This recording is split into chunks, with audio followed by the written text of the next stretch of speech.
Sawadee-kap. Hello and welcome to Daily Wisdom, Walking the Path with the Buddha. Today is our group learning program, and we're in chapter 6 of this book, Developing a Life Practice, The Path That Leads to Enlightenment.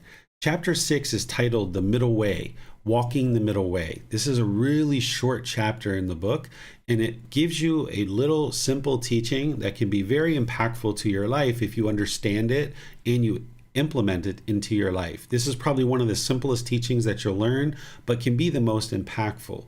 So I'd like to welcome all of you guys, whether you're joining us for the first time or you've been joining regularly over the course of this program. You can really join at any time as you're getting to learn the teachings of the Buddha on the path to enlightenment, because we restart this program as we go all the way towards the end. We restart it as we get to the end from the very beginning. So it's a 7-month program that you can learn chapter by chapter on Sundays, and then on Wednesdays I'm teaching either meditation or chanting. And all these classes are recorded as well. So if you aren't able to attend the live class, you have the recordings available to you as well.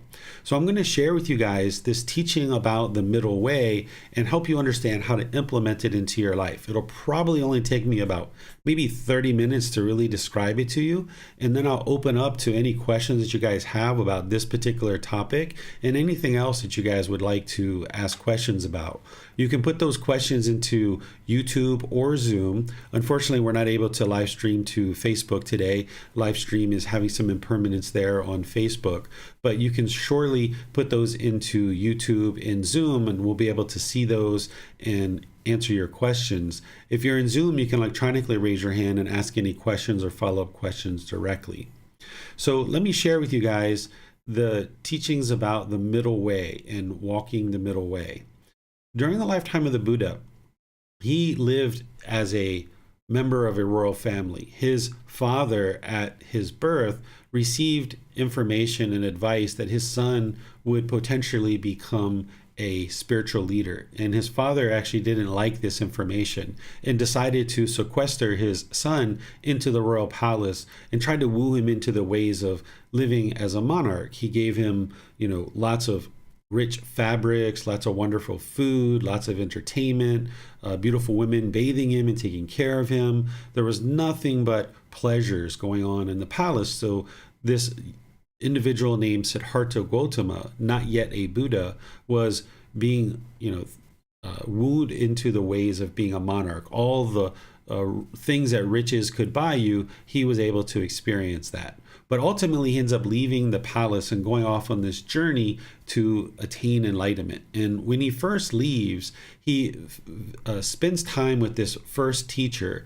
And this first teacher was teaching him all these aesthetic practices of disparaging the physical body, because there were different people who were teaching at different times, and they were claiming that it was their teachings that led to enlightenment. And they were thinking that if you can overcome the painful sensations in the body, that you could ultimately get to enlightenment. So they were teaching him to starve himself. They were teaching him to hang himself upside down from trees, laying on beds of nails, taking metal implements and piercing the body. And this first teacher had gotten to a point where Siddhartha Gautama had mastered his teachings in about 9 to 12 months. And this teacher declared that he was a master of his teachings and said, you can teach my teachings. And Siddhartha Gautama said, my mind wasn't any more peaceful and calm at that time, having mastered this person teaching. So he knew that his mind hadn't gotten to enlightenment because he wasn't experiencing that peace and that joy of the enlightened mind. So then he studies with a second teacher, and the second teacher was essentially teaching him the exact same things. And he got to the point where he was also declared a master of those teachings as well. And once again, his mind wasn't any more peaceful than it was when he was living back at the palace. So getting frustrated because he's not yet enlightened, getting frustrated and irritated with these 2 years of study, and his mind is not any more enlightened than it was when he left the palace, he decides to go off on his own into the forest. And when he does, he continues to do the same things that he was doing with these two teachers, where he was disparaging the body, he was doing all these harmful practices, all the way to the point where he was on the brink of death. If you've ever seen a statue or artwork of his ribs protruding and just kind of skin and bones with his facial bones protruding, his elbows and shoulders protruding, this is where he was basically on death's doorstep. He was essentially eating 1 grain of rice per day. That's how far he took this, because he was investigating whether this is truly going to lead to enlightenment or not. But as would have it, this mother and young child came along, observing him in the forest, seeing the condition that he was in, and offered him this bowl of rice. And he reluctantly accepts this bowl of rice and starts eating this rice. He decides in that moment, having the realization that if he didn't eat something, this body was going to die and he wasn't going to be able to train the mind.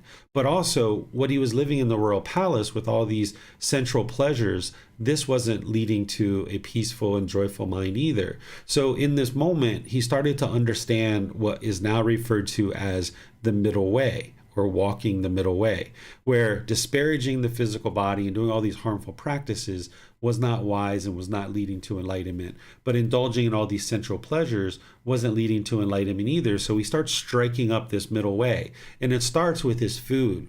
It starts with eating in moderation, rather than gorging himself on all this enormous, amazing food.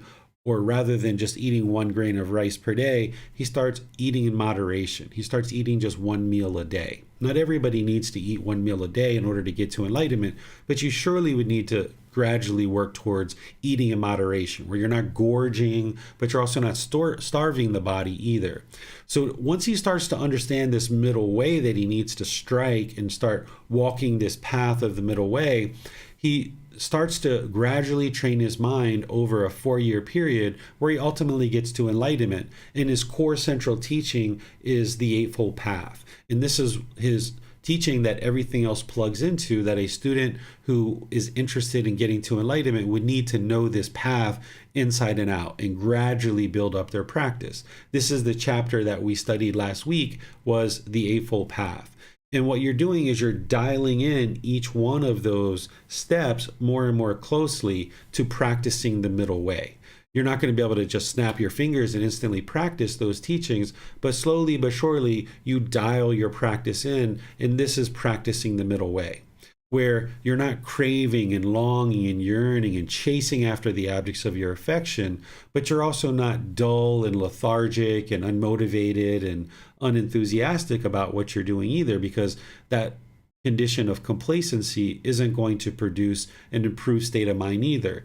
Instead, what you're doing on this path is you're fine-tuning the mind. You're bringing it to the middle.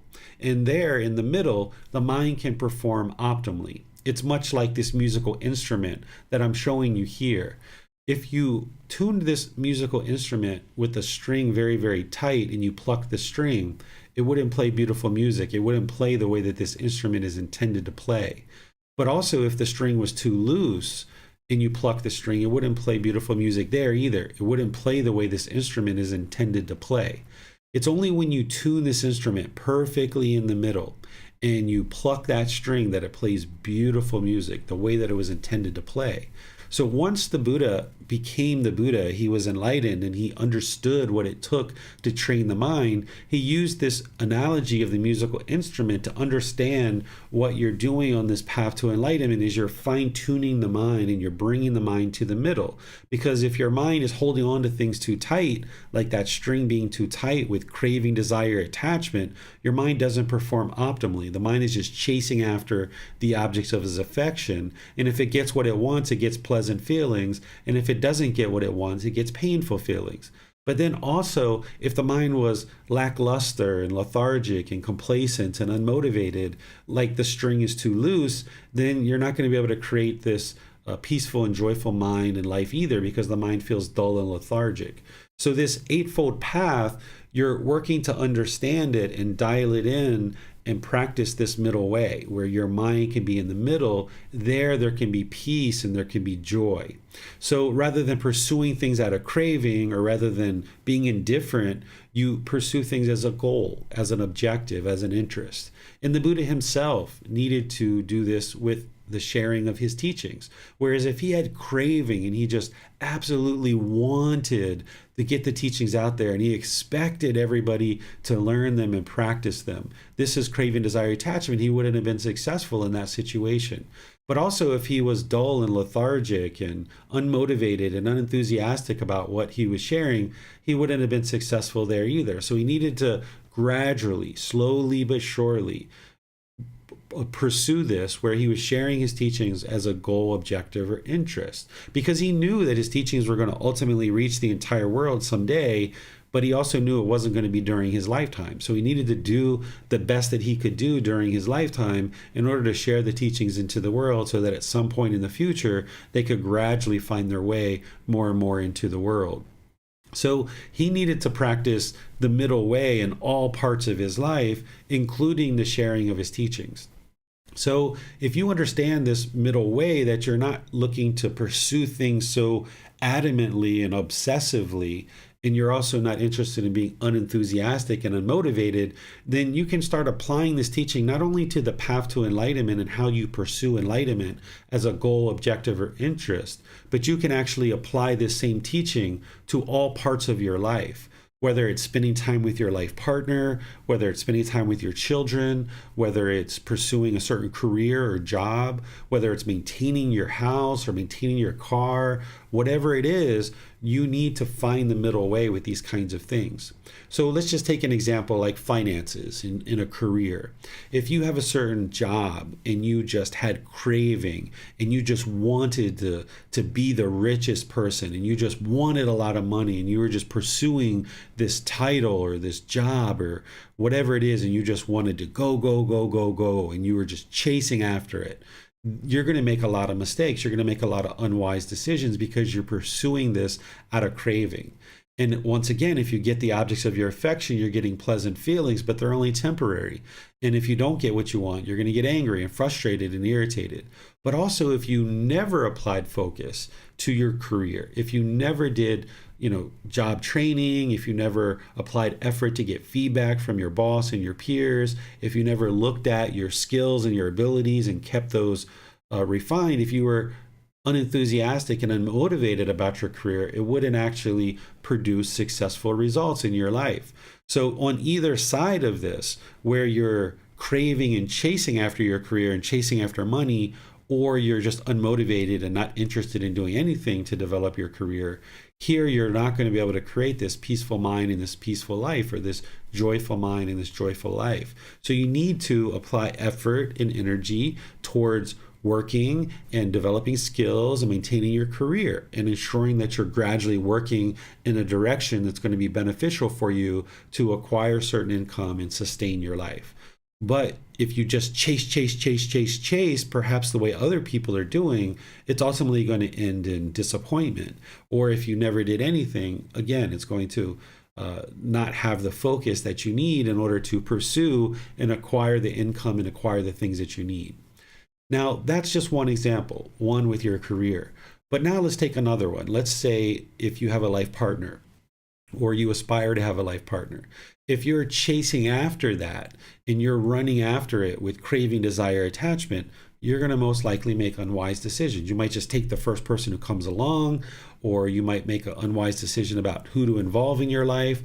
Or if you're currently with a partner, if you chase after them and you crush it and you smother them and you always want to be around them and you're trying to control who they're around and who they're not around, this is the craving, desire, attachment, and it's going to crush this relationship because the mind's not comfortable not being around them and wanting to be around them all the time. And when they're away, you might miss them and you might feel miserable and you might feel sad.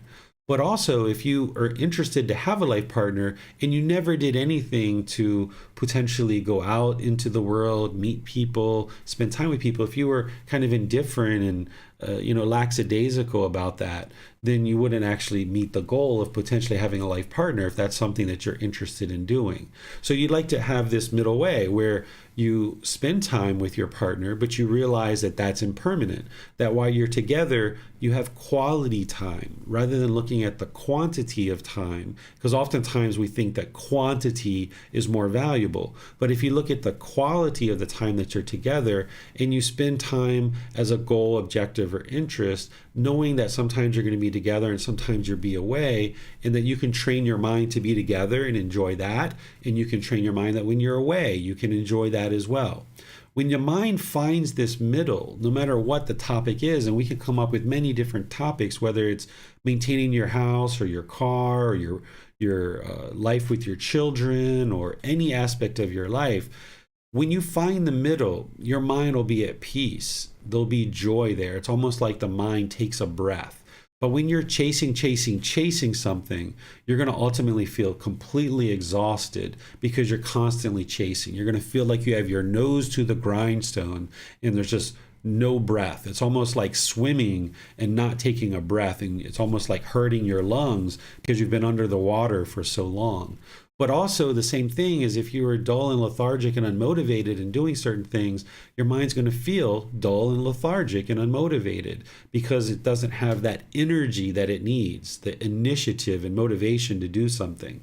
So when you find the middle on any given topic of whatever it is that you're involved in life, you'll feel the mind is at ease. You'll feel this peacefulness and this joy that comes into the mind. And there you'll know that the mind is in the middle. And once the mind finds that middle, you need to understand that the middle kind of shifts and it kind of changes at different times, that it's not going to constantly be the same middle. So if you're walking this path, you might start off, in all different kind of directions, craving or indifferent, and eventually kind of narrow in on the middle, whether it's with the path to enlightenment or your career or spending time with a life partner or any other aspect of your life. You're kind of walking and you think you're headed towards this mountain and it's going to be a straight line towards this mountain. And you might start off on that path as a straight line and you find the middle and you find that peacefulness and that joy. But then if you're observant with mindfulness and you're aware that this middle is impermanent, that it shifts and changes, you might have to move a bit to the left. You might have to move a little bit to the right. You might need to go up a little hill, down a little hill as you're making your way to this mountain. And an example I can give you is like a practice of generosity, for example. If you understand that generosity is a practice that you'll need to build up as part of your life practice and practicing the giving and sharing of your time, effort, energy, and resources with the people around you, you might find that that's really hard to do. If the mind is craving or you're holding on to your resources really tightly or your time or effort, energy, you might be holding on to that really, really tightly. And you find that it's a real struggle. You might feel some stinginess or some selfishness there. Or you might feel indifferent and be like, whatever, who cares? Let me just share with everybody. Let me give everything away, right? These are like two opposite sides.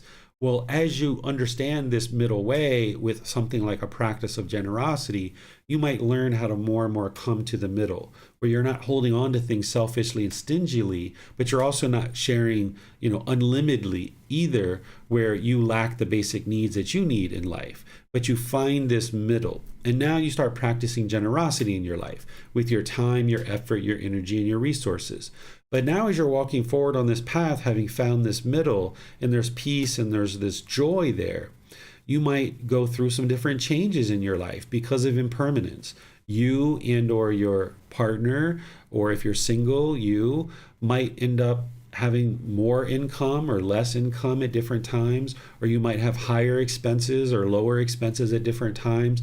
And your generosity needs to kind of ebb and flow. It needs to adjust as you're going forward in life. It's not going to be a permanent thing where you can get locked on to the middle and it's just going to be there all the time. You're going to need to, with this practice of generosity, for example, is find that ebb and that flow. And it's the same thing with time with your partner. When you first met your partner, if you have a certain partner, you guys might have been spending a lot of time with each other to get to know each other and understand each other. And now further into your relationship, if you guys have been together for a long time, or if you're in a relationship where there's children, you might be spending less and less time together. And that's normal. That's impermanence, right? But if the mind's craving to spend all this same amount of time that you did when you're dating together, then the mind's going to be discontent. So you're going to need to spend time with your partner, with your children, with your mother, your dad, your brothers, your sisters, your friends. But if you craved it and you craved it and you craved it and you chased after it, your mind's going to be discontent.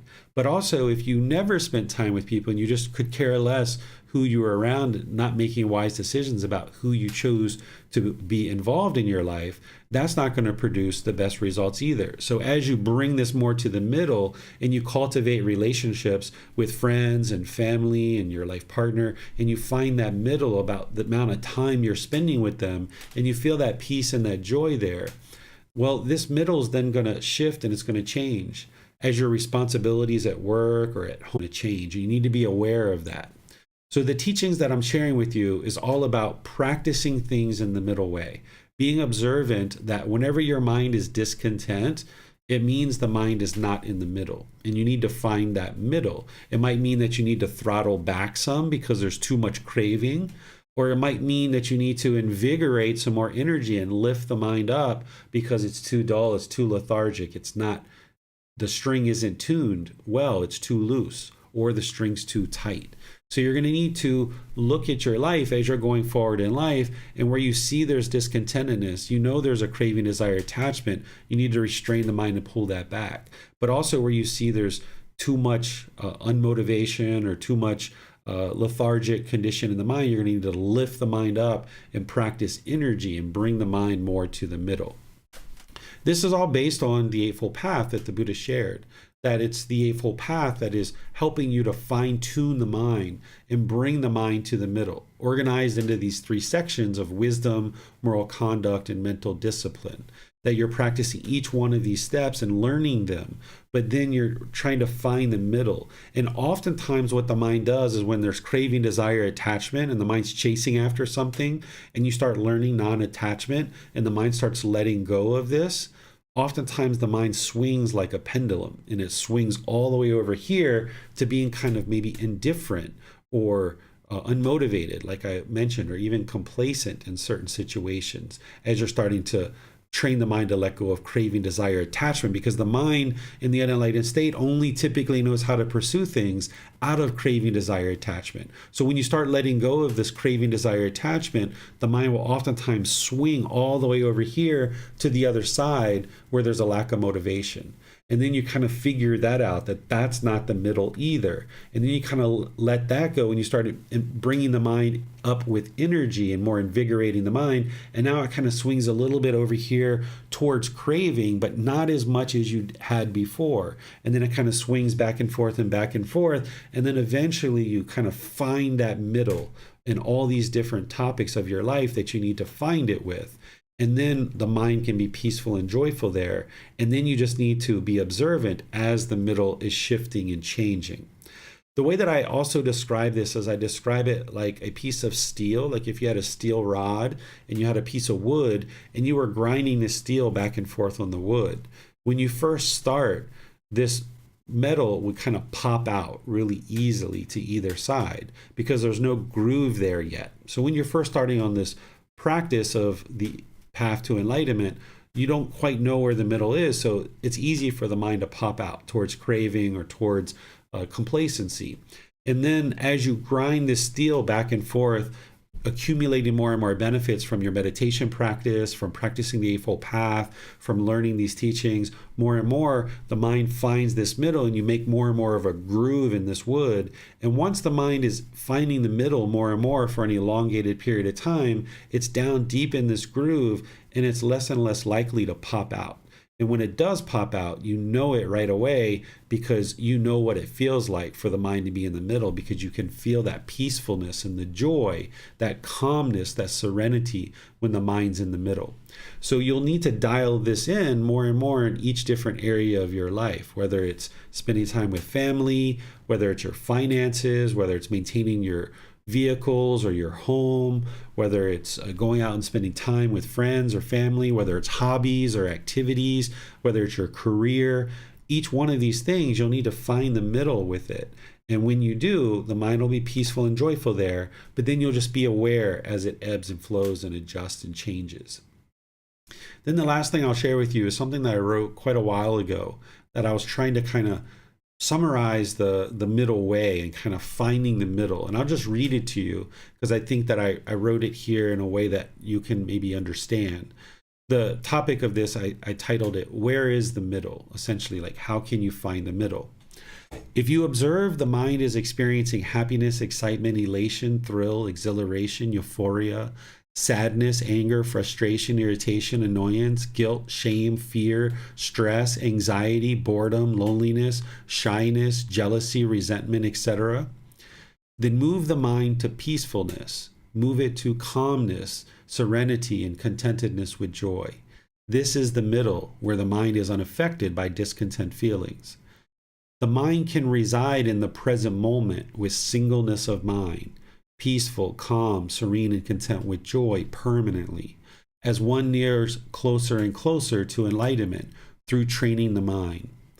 The mind will be focused, concentrated, have deep memorization with clarity of thought, and no discontent feelings. The mind will be at ease. So while one is learning and practicing to attain this mental state permanently, anytime you observe the mind is not in the middle, experiencing discontentedness, those conditioned pleasant feelings, painful feelings, or neither painful nor pleasant, actively apply right effort to eliminate unwholesome mental qualities and arise the wholesome qualities, to bring the mind to the middle, where it resides only in the present moment, letting go of thoughts, feelings, emotions that are discontent, bringing the mind to peacefulness, calmness, serenity, and contentedness with joy, so that the mind can be at ease. And this is what I mentioned, that it feels like the mind just takes a breath when you find that middle in any particular topic. So be aware that the mind's going to swing like this back and forth. You're not going to be able to just laser-like focus on the middle way. That you'll probably swing for back and forth for a little bit on different topics until you find the middle. And then once you're there, be aware that this is going to change. It's going to ebb and flow, and you'd like to be observant of that. And wherever you observe that the mind is experiencing discontentedness, the mind is not in the middle, and you'd like to bring the mind to the peacefulness. So if that means you need to step back from a conversation, you need to put something on pause, you need to delay a certain decision about something, if you feel the mind's craving and pushing or pulling towards something, you might need to just hit pause on that to allow the mind to take a few breaths, to be at ease. Maybe it's going to take you a few days or a few weeks to kind of think through any particular decision. Because if you make a whole bunch of rapid decisions when your mind's not in the middle, it's going to most likely be unwise decisions that lead to unwholesome results. So in certain conversations, in certain relationships, in certain things like a career or a job, you're going to need to kind of mentally step back, or sometimes even physically step back from these things and reflect and think through what it is that you're trying to accomplish in this given situation, and being sure that the mind's in the middle, where you feel that peacefulness, the calmness, the serenity, and the joy, where the mind's at ease. And then when the mind's there, be observant that it can stay there, and then make decisions when the mind's there. You'll be much more well thought out decisions that will produce more wholesome results.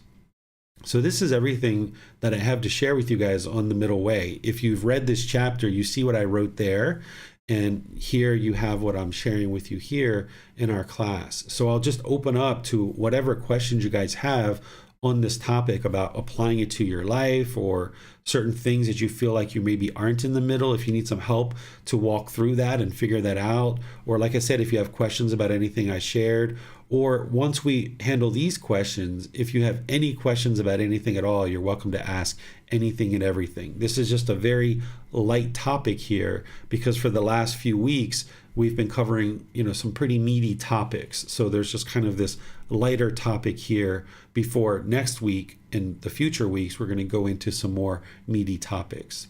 So if you're in YouTube or Zoom, you can put your questions into the comment section. If you're in Zoom, you can electronically raise your hand and ask any questions or follow-up questions directly.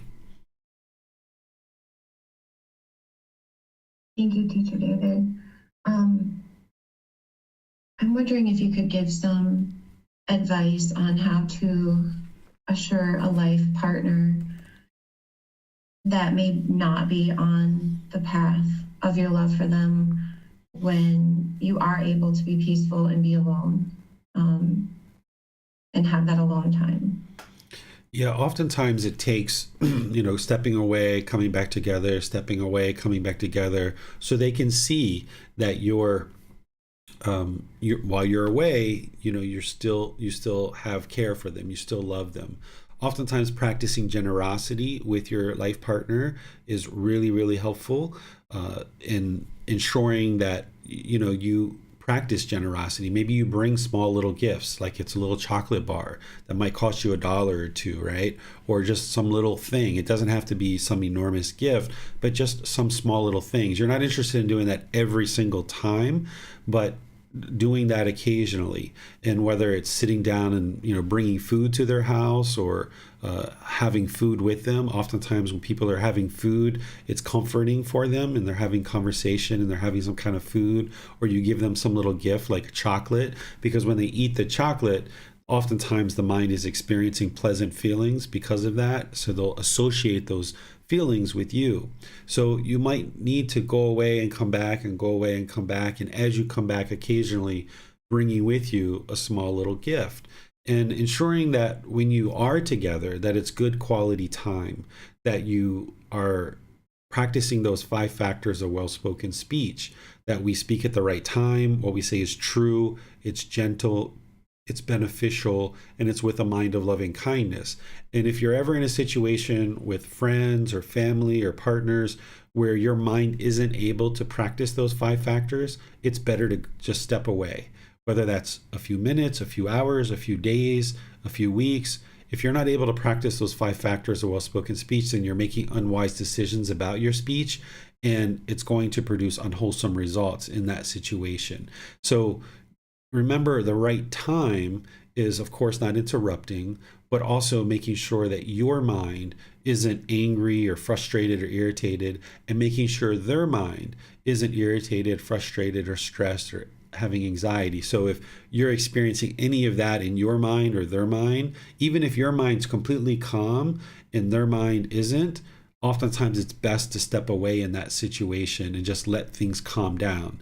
Because these relationships, what you're looking for is long-term sustaining relationship. We know the relationship's impermanent, but we're interested in harmonious relationships where they can be sustaining, right? And that we can live harmoniously with lots of people. So if we're going to plan to kind of be with people and have people in our life long term, if we have this conversation right now in this moment when our minds are angry or frustrated, or whether we have it 3 days from now or even 3 weeks from now, it really shouldn't matter, because the goal is to have long lasting, sustaining relationships.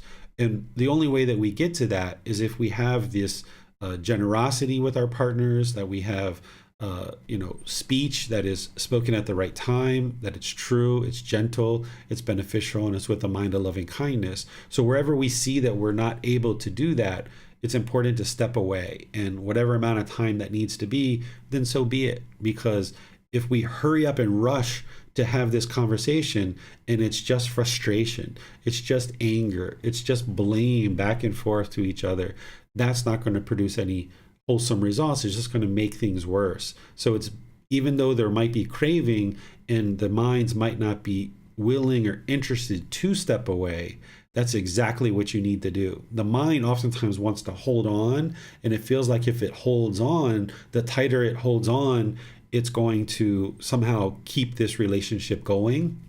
But actually, that holding on is the problem. That's the attachment.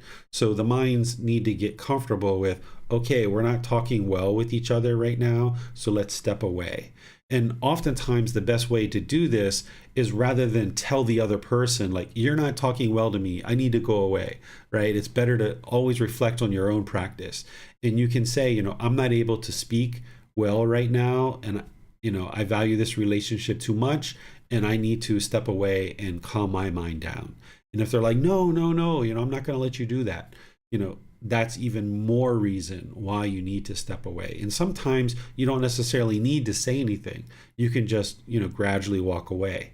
And that's best, because if you really value your relationships and you're not interested in causing harm, you have that intention of harmlessness, then you can value the relationship more in it's a deeper practice of love to be able to step away and clear the mind, come back together in a few hours, a few days, or a few weeks, where the mind's ready and able to have a more meaningful conversation that's going to produce wholesome results.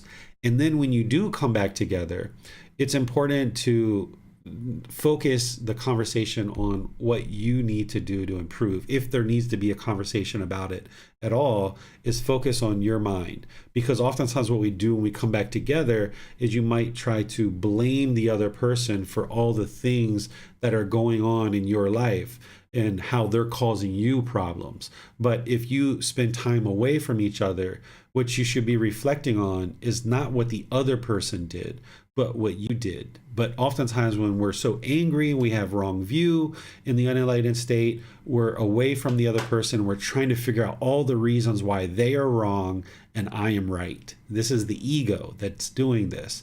So when you're away from each other, be spending time reflecting on what could I have done better.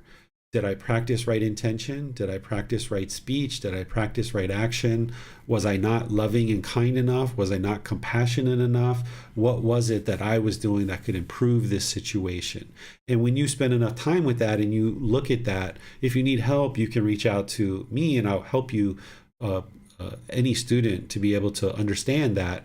And then as you investigate that and you see the things that you need to improve, if there needs to be a conversation to sort that out, then it's very wise to only talk about what it is that you need to do and to improve. Because in practicing right view, we know that anytime your mind is frustrated or irritated or any other discontent feeling, the mind is causing it itself. And you can talk about your attachments and, yeah, I'm a work in progress, and you can apologize and say you're sorry and these kinds of things.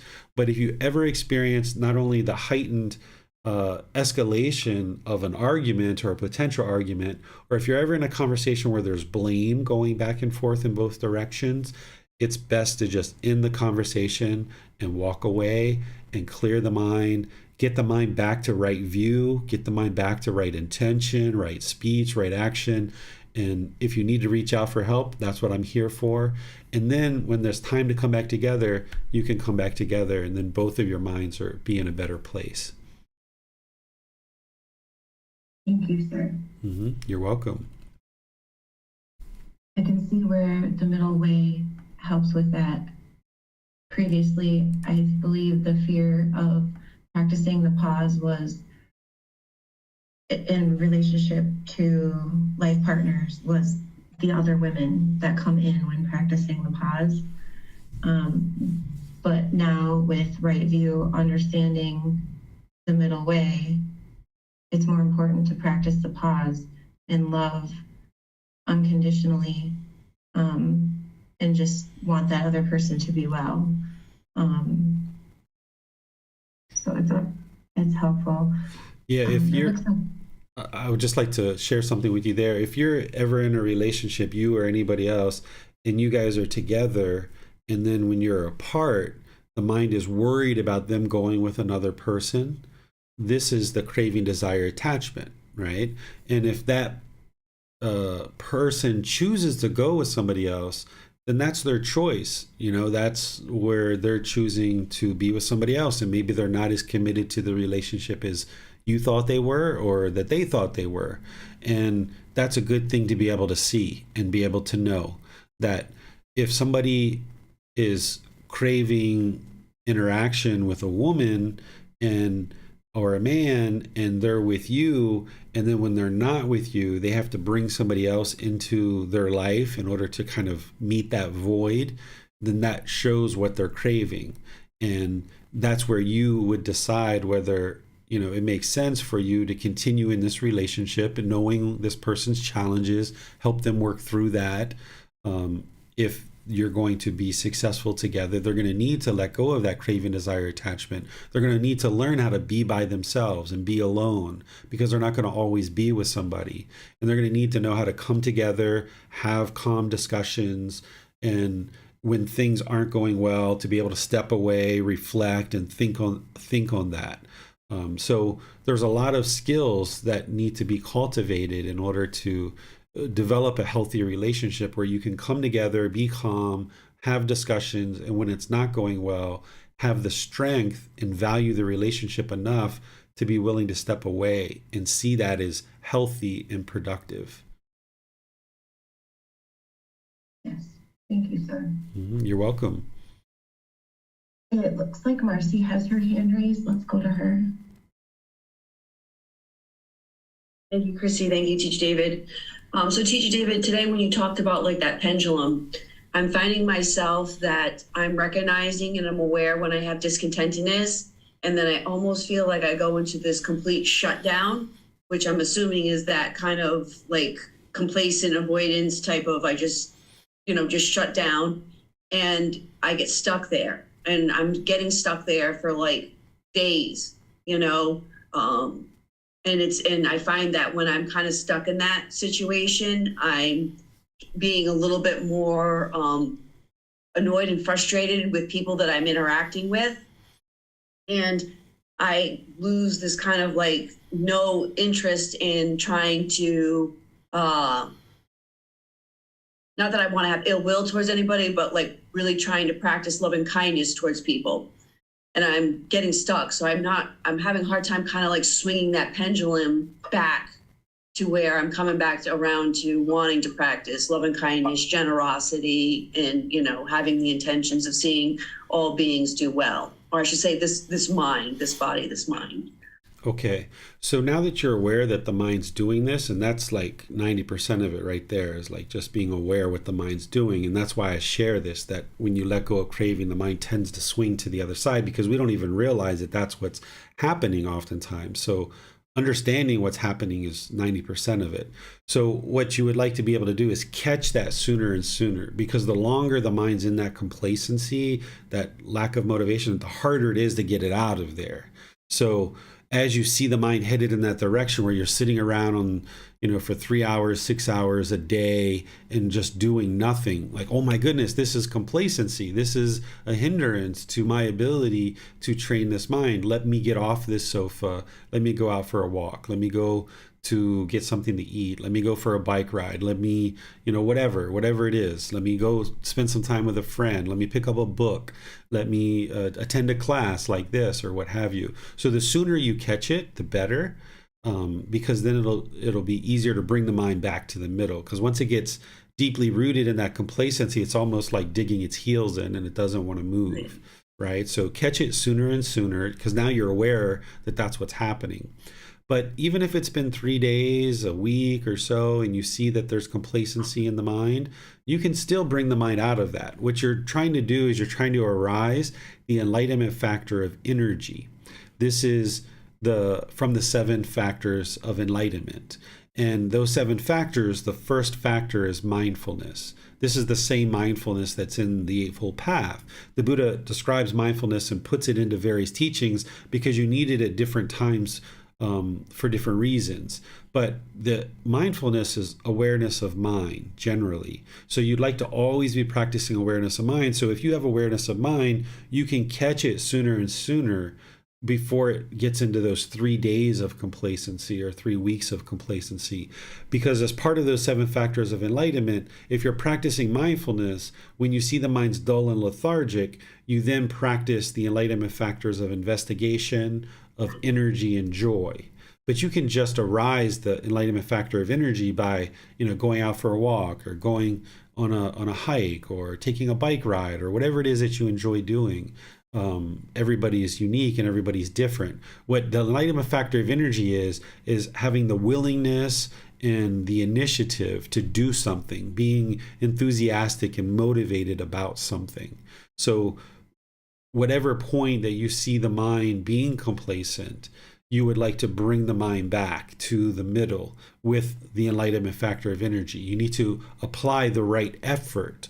That effort that we talked about as part of the 6th step of the Eightfold Path is where you see unwholesome qualities in the mind. You apply the effort to cut that off and let it go. And then you arise the wholesome quality. So here what we're talking about is the unwholesome quality is complacency.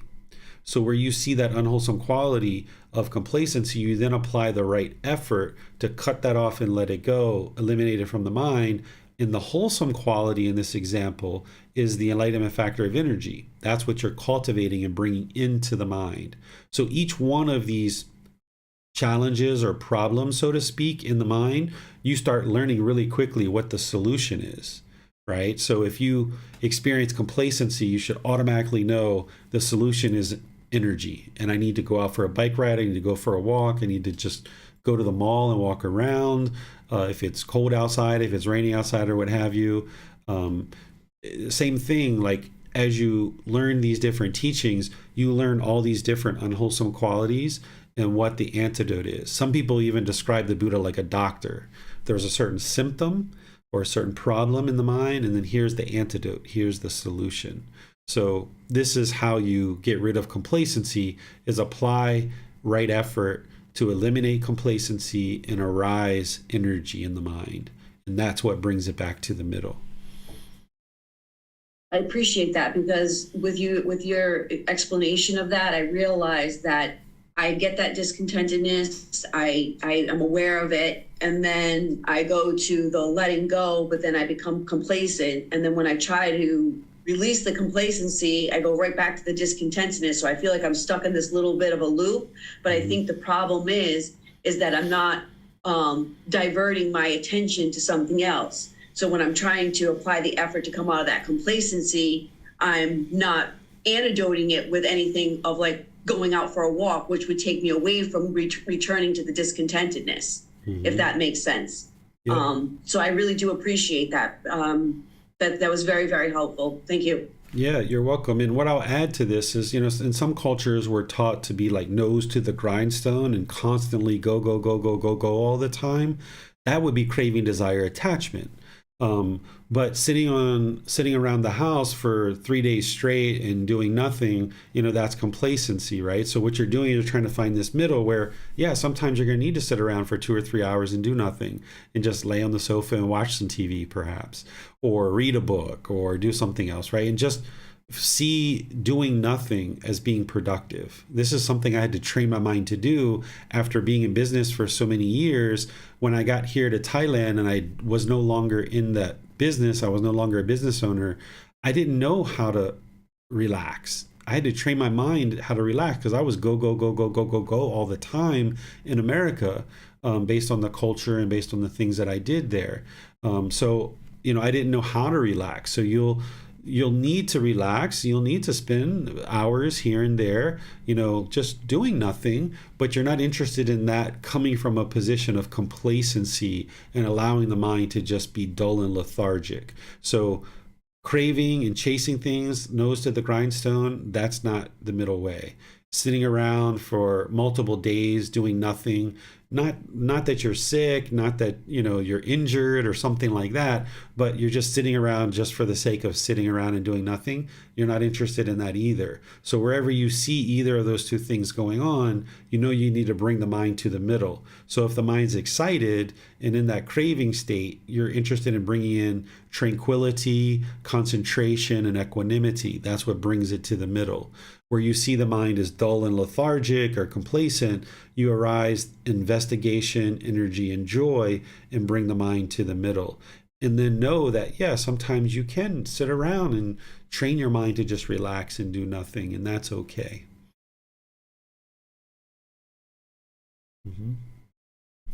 Thank you, sir. Tenzin asks in Zoom, is it possible to be in the middle and still experience pleasant feelings, but without craving, desires, and attachment? Does the middle mean feeling numb? The middle does not mean feeling numb. And if there's craving, desire, attachment, you'll feel conditioned feelings. You'll feel conditioned pleasant feelings, painful feelings, neither painful nor pleasant, based on some condition. But when your mind comes to the middle, your mind isn't numb.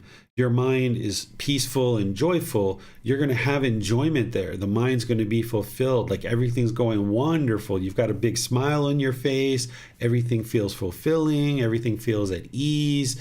There's like nothing that could go wrong in your life. That's like the middle way, right? But because the mind still has pollution, it's not yet enlightened, there's going to be something that happens. But ultimately, when you face those struggles and those challenges, you can overcome them. And this amount of time that the mind is in the middle gets elongated more and more and more. So I wouldn't describe the mind being in the middle as pleasant feelings, because we use that to describe conditioned pleasant feelings, which is discontentedness. But the enlightened mind is experiencing what is beyond pleasure and pain. There's this joy, this inner fulfillment, this unconditioned happiness, if we'd like to call it that, where there just doesn't need to be any condition to exist. Like you could sit on a bench and just look at the view and just be like so satisfied. But if something happened and you needed to get up off of that bench and go somewhere else, you'd be fine with that too. You're not fixated on that one particular thing. Because when there's craving, desire, attachment, the mind can only be happy if these conditions are met. Where by the time your mind is moving to the middle, you don't need certain conditions to be met to experience that joy or that unconditioned happiness. It's just always there. It's like the light is always on.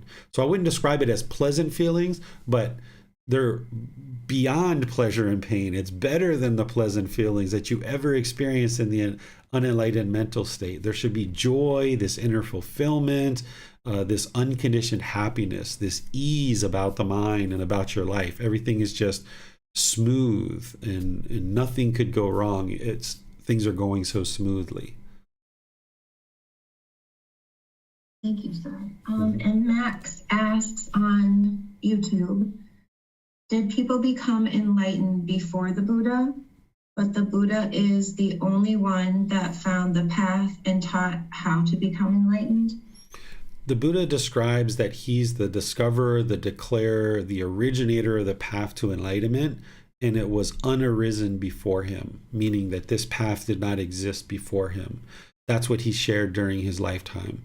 Whether people experience this heightened awareness and this higher state of consciousness or not before the Buddha, I don't know. I don't have any documented proof that that existed. But this mental state that the Buddha describes as enlightenment, there's the potential that people could have experienced this in other ways that didn't involve the Buddha or his teachings. I don't know of any situation like that. I don't have any documented proof, but it's the potential, because the human mind has the potential to experience this. Oftentimes, what I talk about or what I know about as the Holy Spirit from Jesus Christ, for example, sounds very similar to what the Buddha is describing as enlightenment. And there's a certain path that Jesus was teaching as part of his teaching. So where he was talking about you reap what you sow, the Buddha was talking about and of course, Jesus was after the Buddha, but I'm just giving you this as an example, is that, where Jesus was teaching you reap what you sow, the Buddha was teaching the natural law of karma, of cause and effect. Where Jesus was teaching, love thy neighbor, the Buddha was teaching have loving kindness and compassion for all beings. We could go, point by point by point, where Jesus was essentially tapping into these same natural laws of existence that the Buddha tapped into, and he was just describing them in a very different, unique way than what the Buddha described them as.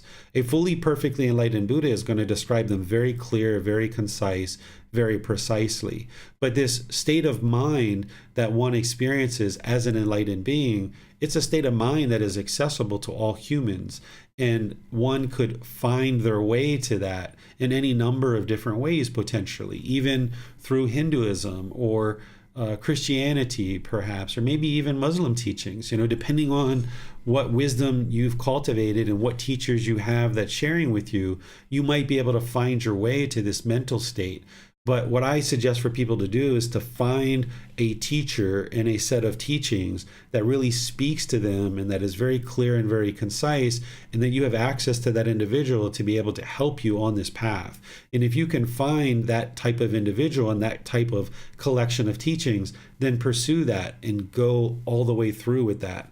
But when we mix and match, like we try to mix a little bit of Christianity with Buddhism and Muslim teachings and Hindu teachings, it gets very dicey and very confusing for people. So I did this with Thai massage. When I learned Thai massage, I performed Thai massage and I taught Thai massage.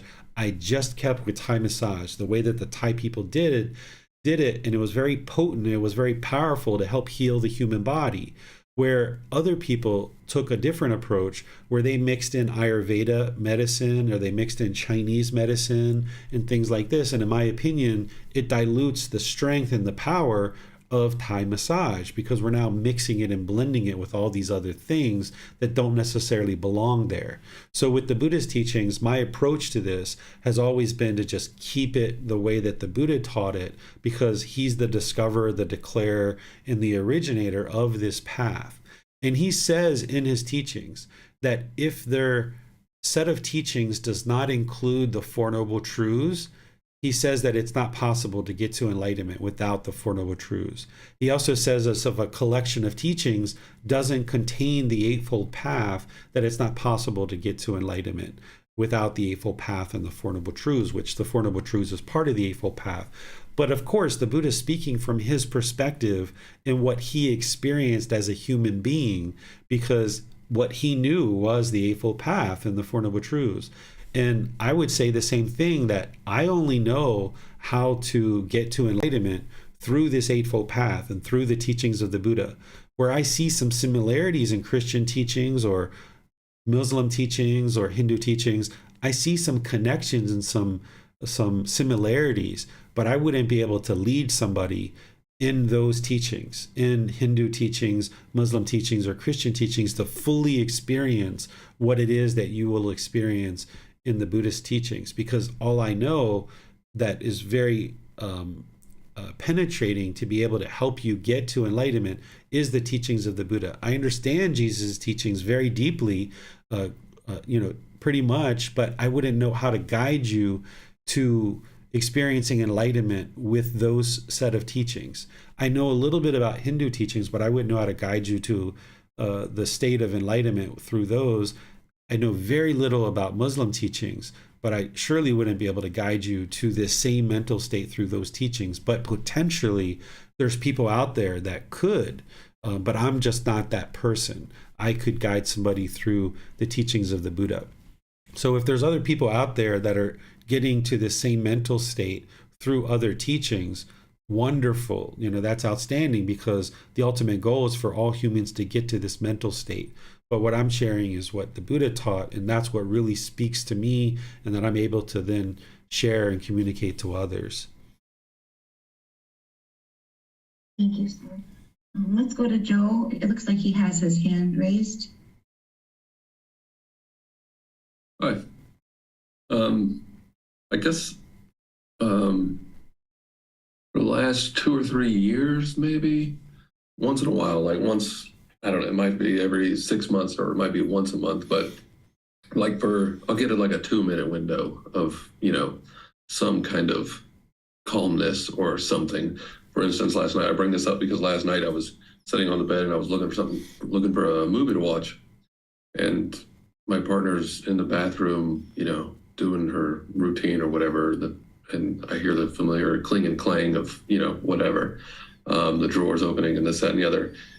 And I know it right away because, when I do experience this, calmness, I would call it, or, it's almost, I don't know, I would equate it with, I would say, smoking marijuana almost, or something like that.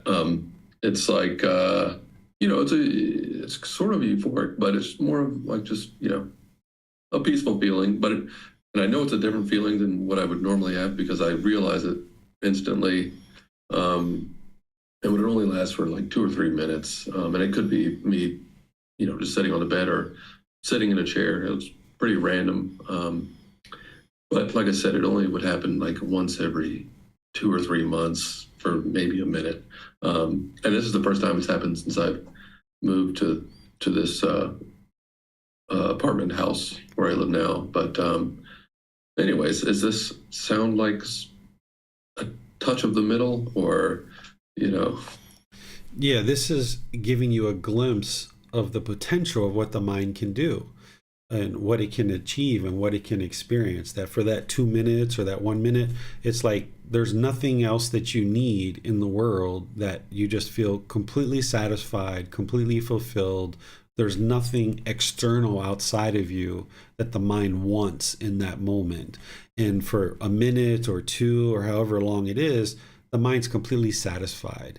And what you're working towards doing is now applying the middle way with all the different aspects of your life to elongating this. So it's not just a minute or two once every 2 or 3 months, but it becomes 5 minutes every day and 30 minutes every day and 5 hours each day. And, like it just expands more and more and more, where your mind's experiencing that same mental quality at all waking times. That's when the mind is actually enlightened. But yes, what you're describing sounds like the mind is in the middle in that particular moment, that 1 minute or 2 minutes. And it's where the mind feels like there's nothing else that you need, and you're just completely fulfilled in those moments. And then what you would like to do is just maintain that mental state for longer and longer periods. And it's the Eightfold Path that's going to help you do that, right? So it's continuing the meditation, it's continuing to be dedicated and diligent with that, breathing mindfulness and loving kindness. It's dialing in each one of those dials as you experience each individual situation in your life. Keep applying the Eightfold Path more and more so that you can elongate this.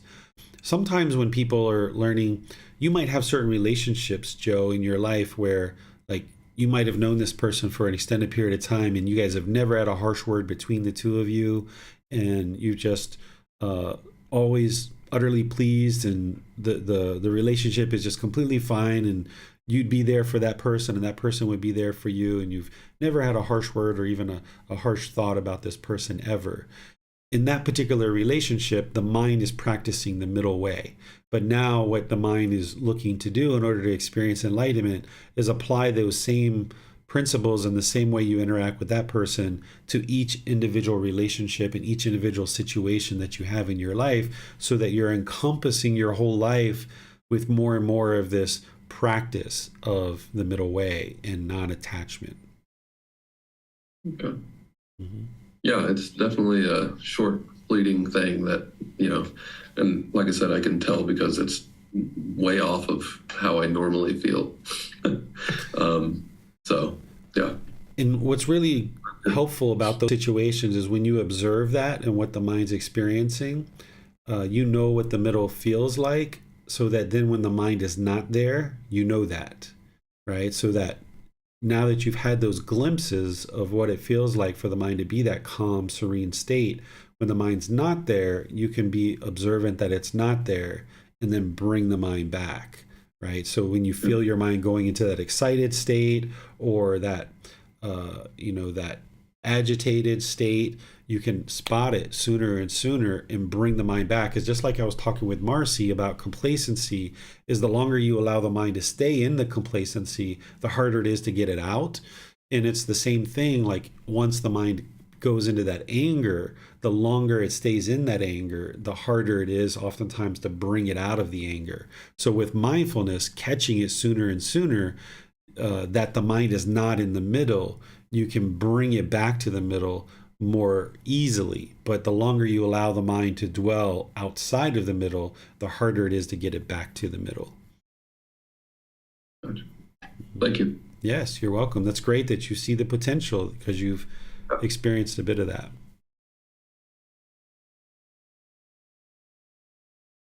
Teacher David, sir, when one notices their mind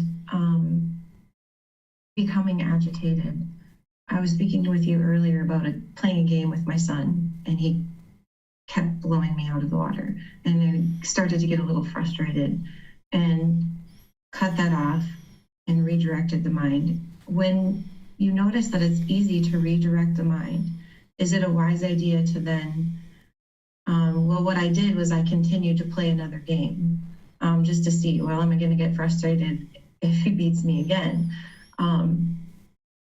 Or is it wise to just keep redirecting the mind and do something different if it's just a little frustration? Yeah, it depends on how much control you have over the mind. and how high your discontentedness is. So if it's just kind of like a minor irritation and you're able to cut it off and let it go, put the mind right back in that situation, because the mind's going to want to run away and push it away. So if you put the mind right back in the situation where it didn't like, now it's got to like experience that again. So if you have control of the mind and it wasn't that much of a discontentedness, then yeah, putting the mind right back in the situation is wise. But if you feel a higher degree of frustration or anger coming into the mind, you're not interested in necessarily putting it right back in the same moment or the same day. You might need to cut that off, redirect it, come back the next day or 2 or 3 days later and do it again. And then oftentimes what the mind wants to do is like aversion, push this away. I'm never playing with him ever again. He's too good. But what you'd like to do is put the mind right back in the situation that it was uncomfortable with, but making sure you've gained some composure, you're some calmness, you've got some control, because the mind is like this third entity. It's almost like a child, and you're trying to put this mind into the situation that it's uncomfortable with and train it that, hey, you're going to be comfortable here. And you don't have a choice about this. And as it throws its fit and it throws its temper tantrum, you're cutting it off and cutting it off and cutting it off. And so that sometimes that means putting the mind in the situation, allowing the discontentedness to, or not allowing it to arise, but when it arises, trying to cut it off. And if you can't, then step away from the situation, redirect the mind somewhere else. Then a few days later, come back into the situation, put it in there again. You'll see the discontentedness will be less, but it's still there.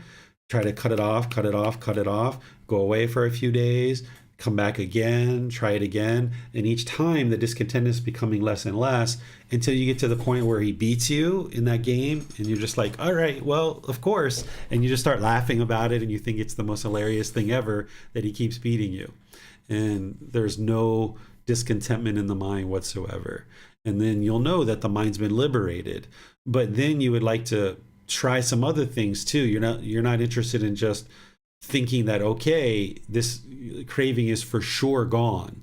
This is where I used to talk about wringing out the rag, right? So if you've done this with one particular game and you see that the mind got to a point where it's laughing and joking and completely peaceful with being beat, now maybe a few days later, a few weeks later, try a different game, try something else, and try it with somebody else even too, or with the same person. So keep putting the mind in the situation where it's losing or has the potential to lose. And the way that you protect the mind that it's not discontent when you're losing is that when you win, don't allow the mind to get so excited. Don't allow it to get those pleasant feelings, because when you win, if you allow the mind to go into those conditioned pleasant feelings, then when you don't win, you're going to be angry and frustrated. So when you win, just maintain your composure, smile, laugh, whatever it is that you're going to do, but don't allow the mind to get those conditioned pleasant feelings. Maintain your humbleness, of course, maintain your calmness and composure, but you can laugh, you can joke, whatever you're going to do, but just don't allow the mind to get those conditioned pleasant feelings based on the fact that you won. Then that'll protect your mind more and more, that when you lose, it won't get the painful feelings. Thank you, sir. Mm-hmm. It looks like we have a question from Alaska in Zoom. It says, I'm going to try to read the word, immemorial indigenous shaman around the world have experienced altered states of consciousness that may be like enlightenment. I'm not sure. I would need to talk with those individuals to know. And, I think it's chapter 3, I have some questions there that helped one to determine if somebody else is enlightened, if this person's going to be your teacher, for example, because you would like to study with somebody who's either very close to enlightenment or enlightened. And when I wrote this book, I knew that not everybody who reads it is going to have the ability to study with me. In fact, this book's going to be around after I die, so people aren't going to be able to study with me. So I put some guidance in there. I think there's like 6 or 8 questions to ask somebody that's a potential teacher to determine if someone's enlightened or not. So you can ask somebody, is it possible to eliminate anger, sadness, frustration, the ego, things like this permanently? And if somebody's like, no, it's not possible to do that, that's because they themselves are still experiencing anger, frustration, irritation. They still have ego. So they're saying it's not possible to eliminate it. So right there, you know that their mind is not enlightened. But our goal isn't to go around and try to determine if other people are enlightened or not. Our goal is to get to enlightenment yourself. But the reason why I put that in the book is because I mentioned that some people are going to need to find a teacher, and I'm not going to necessarily be the one that they study with. So I was interested in giving them some guidance of how to determine if a potential teacher is enlightened. But any kind of heightened awareness where there's no discontent feelings whatsoever, then this person is enlightened. And there's other qualities of mind that they would need to have as well. I don't know of any other way than the Buddha's teachings, and that is how I would see one getting to enlightenment, is through the teachings of the Buddha. If there's other ways out there, wonderful, but I just don't know what they are. And at this point in my life, my interest is sharing these teachings with people to help them get to enlightenment, rather than figure out if this particular set of teachings or this particular person is enlightened or not. My interest is directed towards helping you guys get to enlightenment. So that's what I focus on. Thank you. And so David, can the mind be in the middle but not yet be enlightened? You can experience temporary periods of the mind being in the middle, like what Joe was experiencing, and even more elongated experiences than that. But the mind's not yet enlightened. So, I talked about the middle way, and the Eightfold Path is the middle way. But then the Buddha didn't describe this part of it, but what I added to this is how you can apply the middle way to all aspects of your life. That where you feel you're not spending enough time with your children, you have to investigate. Is it a craving that I'm having to spend time with my children? Or is it that I'm, lacking motivation and encouragement to do that? Am I really in the middle, but I'm just craving to be somewhere that I'm not? This is where having the mindfulness and awareness of the mind, it'll help you more and more to figure that out. And when your mind is peaceful and joyful and it feels at ease and completely fulfilled, that's how you'll know it's the middle. But if you're in the middle and you're craving to be somewhere that you're not, then that's the craving, and you need to cut that off and let it go. So what I'm sharing is how to apply this to your finances, to the maintenance of your house, to other things. Like when I got my very first car, for example, I used to wash it like every 3 days or every 4 or 5 days. It eventually got to once a week and things like this. I mean, I was washing that car and armor-alling the tires like all the time. That's not the middle way. I was obsessed about this car. I would come out and see one little speck on the car and I would need to clean it off because I really wanted this car to look beautiful because it was my first car, right?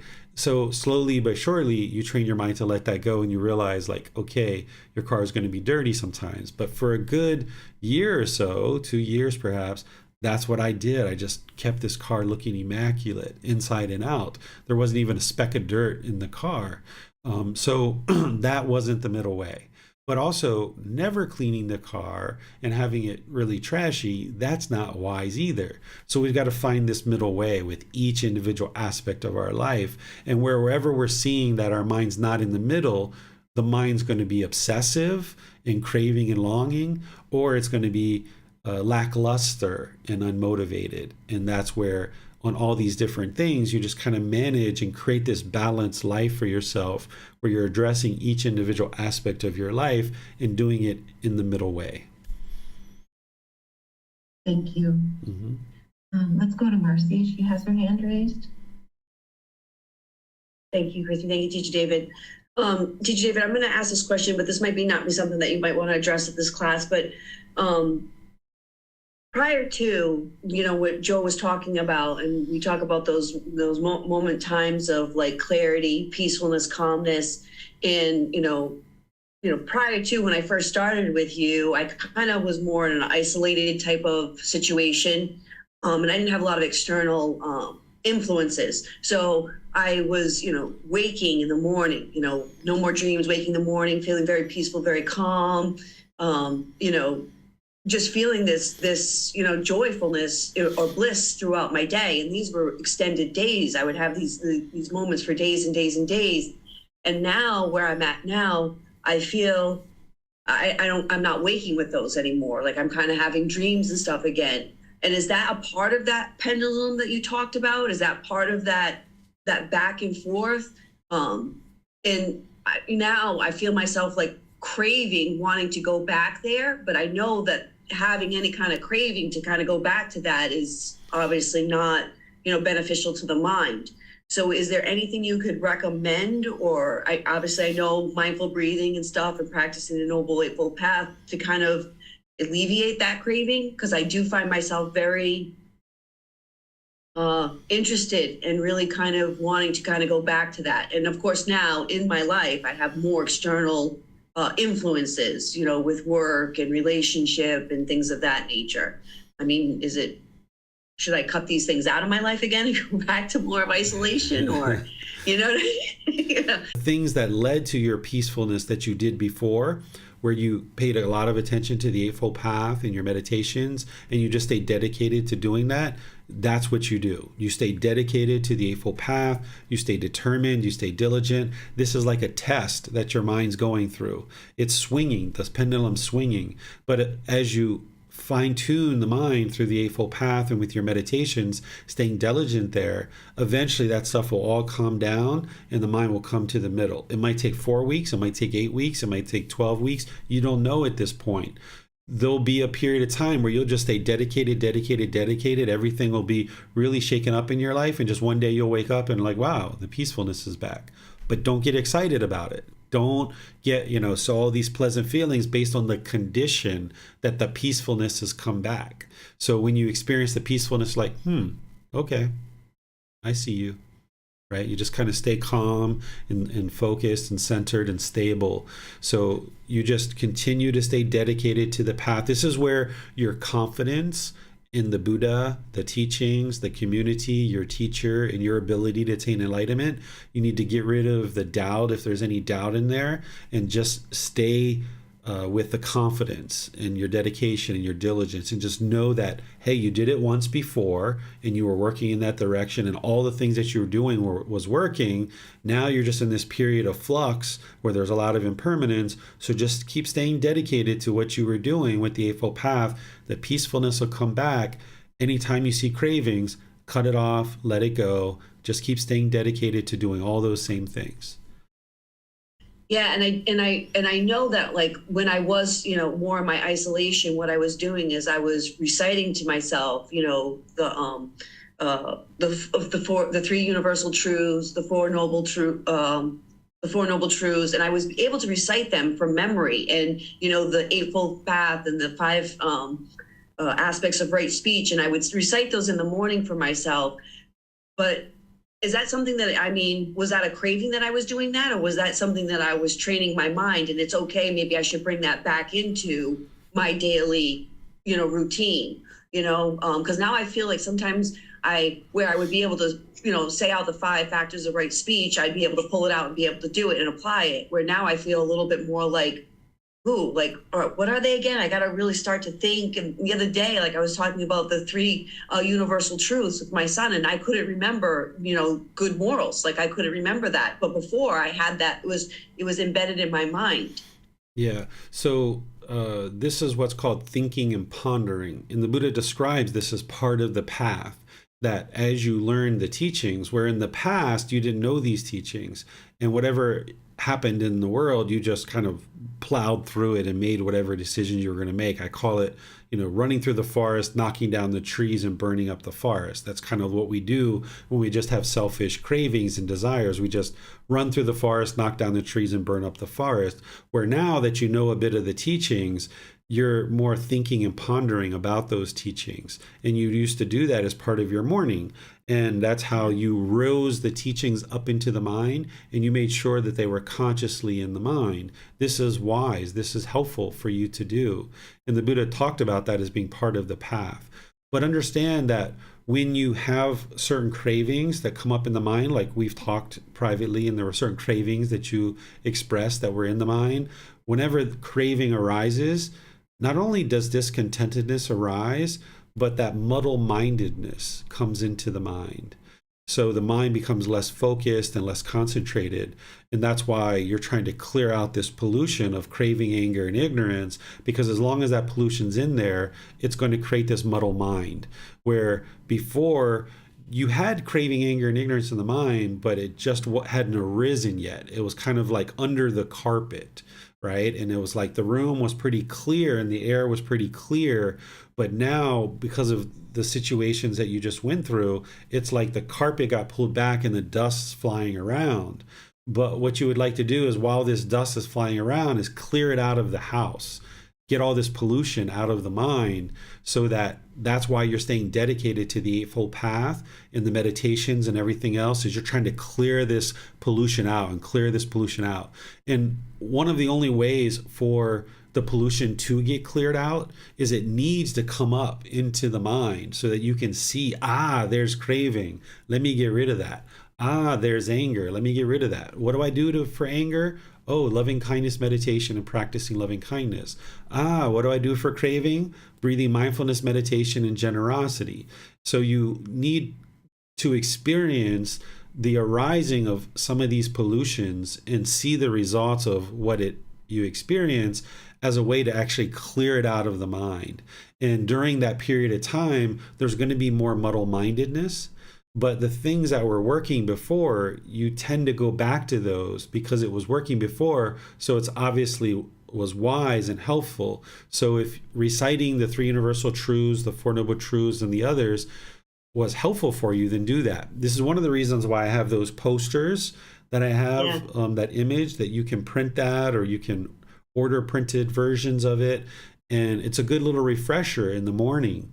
Or you might even like open the book and refresh your mind. Like if you're really working on right speech, like really bring that up in the morning, like look at it, and then maybe even have it on your phone that in the middle of the day you look at it again, and then in the evening maybe you look at it again, or you're getting ready to go into a business meeting, you can look at the 5 factors of well-spoken speech.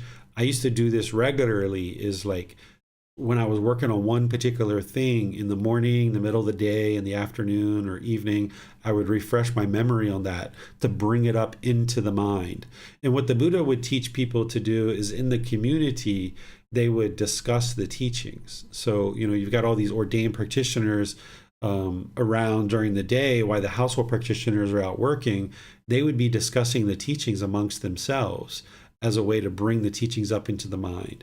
Or he would have them recite the teachings every 2 weeks. They would chant the teachings as a way to bring them up into the mind. So now you'll perhaps decide to do that as your own discipline, your own practice of either looking at a poster or looking at the book or just recalling it from memory. This is a very wise practice to do. Yeah. I guess I'm just gonna have to gradually bring myself back to that kind of like routine, without any kind of craving. Mm-hmm. All right. Thank you.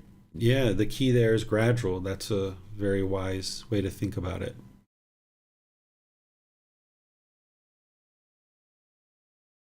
Doesn't look like we have any more questions at this time, but I do have one more question. If it's not acceptable, I apologize. But you're speaking about the posters, so I'm tempted to ask it. You guys can ask any question. I have no expectations of you about what questions you should ask or shouldn't ask. So everything is acceptable. Okay. Sometimes the slides that you share, there's an interest to print it. And when I try to print it, I'll take a screenshot, but they're always black with white writing, and it kills my printer. So I'm wondering if you have any that could be shared that's white with black writing. Yes. Like the writing that you shared today about the middle way. Yes. So I just recently put the slides on the website so that people could download for the foundation in the path to enlightenment and the harmony and relationships courses that I teach. It's a 5-day course. I just uploaded them just recently to the website. But you're sharing something with me that's actually really beneficial, because I uploaded them as the way that I use them, because they display really nicely with black background and white writing. But in the past, I've also printed them, but I created them as a white background with black writing, because it's better to print them that way. So now, realizing this request, what I will do is I will switch over all the slides so that I keep a black version for me to display, and I will create a white version with black lettering that I will also upload to the website, so that you guys can then download it either as a black background or a white background, and then it'll be easier for you to print. So give me a few days to work on that, and then you'll see it on the website. And if you're curious if it's there, you can just go to the buddhadailywisdom.com website, and then the link where it says free books, if you click on that, the first several things there to download are the books. But then if you keep scrolling to the bottom of that page, you'll see where it says learning resources, and that's where you'll see the one-page chanting printout. You'll see the poster. You'll see image of Gotama Buddha. That's a high-resolution picture. You'll see the slides from the various classes that I teach. So I'm starting to put more things on that website to be able to help you guys get access to the resources that you need. Thank you so much. Mm-hmm. Yeah, that's a great question. So I didn't think about the printing part of it. So I'll upload a white background and with black letters. Okay. Thank you. I appreciate it. Mm-hmm. I like to hang them in different spots of the house to be reminded. Yeah, that's, I'm sure, very helpful. Yes, thank you. And it does appear that there are no more questions at this time. Okay. Well, thank you, Chrissy, for moderating. Thank you all for attending class, and thank you all for your questions and your dedication and diligence to learning and practicing these teachings. Next week on Sunday, we're going to be in chapter 7. This is the 5 precepts, a householder's guide to daily practice. This is where we're going to go through and study the words of the Buddha around the 5 precepts. If you've done any kind of preliminary work of looking at the teachings of the Buddha, you might have seen people translate the 5 precepts as no killing, no stealing, no sexual misconduct, no lying, no intoxicants. If this is what you've seen, this isn't what the Buddha taught. These are just very rudimentary translations that people are making, and they sound like rules. They sound like commandments. They sound like black and white. But what you're going to learn in the 5 precepts when we use the words of the Buddha is that these 5 precepts are not black and white. They're not rules. What he's essentially doing is he's essentially helping you to see the natural law of karma closer and closer in a more detailed version, and helping you see some of the significant decisions that you could make that would cause harm. And if you're making those decisions, putting out that harm, then harm's going to come back to you. So he's going to share much more illuminating language with you about these 5 precepts that's going to help better inform your practice. So I'm going to share the words of the Buddha, and then I'm going to relate it to topics today and show you how you can practice this. And we're going to use different examples. So I'm going to be doing the learning, the reflecting, and the practicing, helping you see how to do all 3 of those with the 5 precepts, so that you can then more and more bring them into your life, because it's going to significantly knock down the unwholesome decisions that you're making and the unwise decisions that are producing these unwholesome results. And then with this wisdom, you'll be able to make wiser decisions that produce wholesome results. So it'll significantly reduce the unwholesome results that you're experiencing. Then on Wednesday, we're going to be in our 3rd class of our 4-part series of Buddhist chanting. What I'm doing is I'm teaching chanting, but I'm also doing meditation now as well. So we're just reviewing the chanting and then going right into meditation, and then we're coming out with the chanting. And the students are learning how to do the chanting. So if you would like to attend that, you're welcome to attend that. And then, of course, we've got the Pali, Canon, and English study group going on. Students can join that at any time. That's on Saturdays, where we're studying those volumes 2 through 13. We're now in volume 3. chapters 31 through 40. We just finished up yesterday up to chapter 30. So we're now exploring 31 through 40. So some students like to go through the group learning program at least once or twice before they move into the Pali Canon program, but people can come into that at any point. We even do meditation typically at the very beginning of that class. Some students might just come for the meditation and that's it. So you're welcome to come in and out of those classes whenever you like, because I'm sharing the teachings on Sunday, Wednesday, and Saturday. And then remember that we have retreats coming up that 2 of them are scheduled in the USA for July and August. And there's one going to be in Georgia, one's going to be in Massachusetts. There's also going to be one in August here in Thailand. It's an international retreat. People are coming from all over in the world to come here and study for an entire week. And each of these retreats have different themes. One is themed about all the teachings you need in order to get to the first stage of enlightenment. That's the one in Georgia and the one here in Thailand.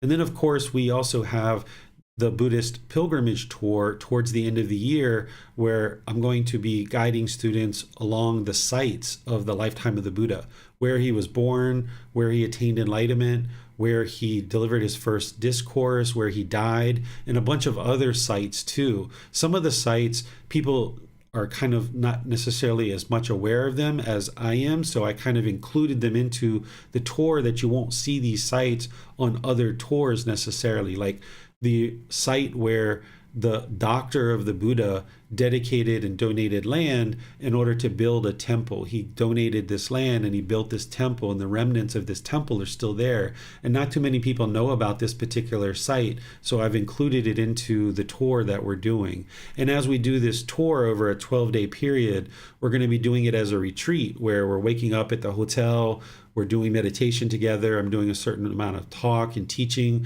of the teachings. As we're taking our bus tour, there's sometimes we'll be on the bus for about 4 hours or so. I'll be able to share some teachings there. And then when we actually get to the sites of each individual site of the lifetime of the Buddha, I'll be able to share some teachings there as well. So there's all these different opportunities for you to learn, both online, here in Thailand and other parts of the world, that you guys might be interested to start looking at now that COVID is pretty much, people are more accustomed to it. It's not as impactful anymore. People are starting to travel a bit more. So all of these options are available to you. So thank you all for your dedication. Thank you for your support. I appreciate any support that you guys are providing me to help me continue to share these teachings. We'll see you guys in one of these future classes. Have a very lovely and wonderful rest of your day. Sawadee krap.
Thank you again for watching. Enjoy your meditation. Look forward to seeing you online and answering any questions that you might have. Thank you so much.